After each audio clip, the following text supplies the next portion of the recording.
Hi, I'm Kristin Finney with Greene Publishing, and today I'm here with Miss Ginger Jarvis. Miss Ginger, where are you originally from? I was born in Bainbridge, Georgia, and lived most of my life in South Georgia. Yes, ma'am. And what brought you to Madison? My parents, as they aged, began to need somebody to take care of them, and I was the single one of their children, so I came to Madison. Yes, ma'am. And your father was a Methodist minister. Can you That's tell right. us about being the child of a preacher and maybe some of the churches that he preached at? In some ways, being the preacher's kid, or the PK, as those of us who are that know, it's interesting because you get to live different places and meet different people and just see more of the world. In some ways, it's not fun because people assume that, for instance, the preacher's kids don't swim on Sunday, the preacher's kids don't go to movies, the preacher's kids don't they kind of paint a negative picture of the preacher's family. And there are barriers you have to break because of that. My father served in Valdosta, two different churches in Valdosta, and near Stapleton, Georgia, and Cairo and Bainbridge, just kind of a wide range of churches in South Georgia. Yes, ma'am. You've worked as both a teacher and a journalist. How did you choose those two vocations? Well, actually, I didn't choose either one. I knew from the time I was a tot that I was going to be a teacher. There's no question about that. My mother said that I used to line my dolls up on the back steps and stand in front of them and teach them. I didn't even know what teaching was, didn't know what school was. And then she said when my younger brothers were old enough to sit up straight, I'd put them along with the dolls and stand in front of them and teach them. So I've just been a teacher all my life. Then a journalist.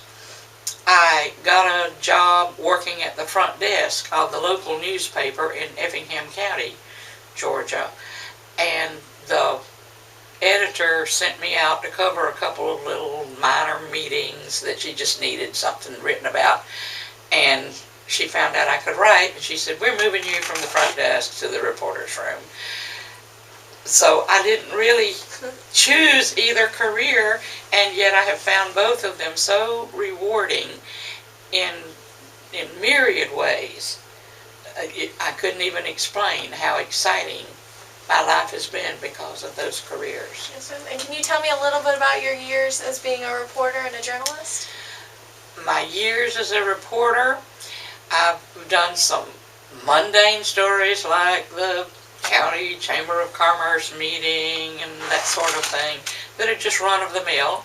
Then I covered a story of some herpetologists from the Pittsburgh Zoo who came down to Guyton, Georgia, to a big farm outside Guyton to collect snakes for the Pittsburgh Zoo. Oh.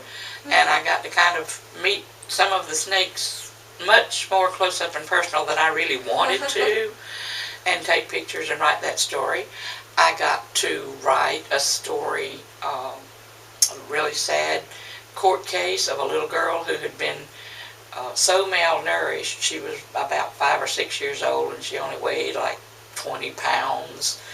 And writing the court story of that mother and stepfather was heartbreaking. And yet I felt that I was letting people know what can happen if neighbors and kinfolks don't keep an eye on little kids. So it's ranged, and of course covering the football team and the basketball games and that sort of thing. Yes, ma'am. And then can you tell me about your years as a teacher? As a teacher, I have taught every grade from 5th grade through 12th grade. I taught world history 1 year, and I taught hearing impaired for 3 years before I moved here, and then some hearing impaired after when I got here and taught at Madison County High School, and also taught drama. So again, it's just been a varied basket and really good. Yes, ma'am. And then in addition to those roles, you're also a mother. Can you tell me about your children and your grandchildren? Oh, my children. I have no grandchildren. My daughter just got married Well, she was over 40 when she finally decided she'd marry this guy. And he's a wonderful son-in-law. And my son is now engaged, but his fiance says she's never having any children. She doesn't like children. So I just borrow other people's grandchildren and spoil them and hand them back. There you go. Which makes it nice. My daughter is a nurse and lives in Columbus, Georgia. And my son was a delivery van driver until he got laid off. So he's looking for work right now. But they're both neat kids. I enjoy them. All right. Well, thank you very much for meeting with us today. Well, I'm glad I could be here, and thank you very much for having me, Kristin. Yes, ma'am.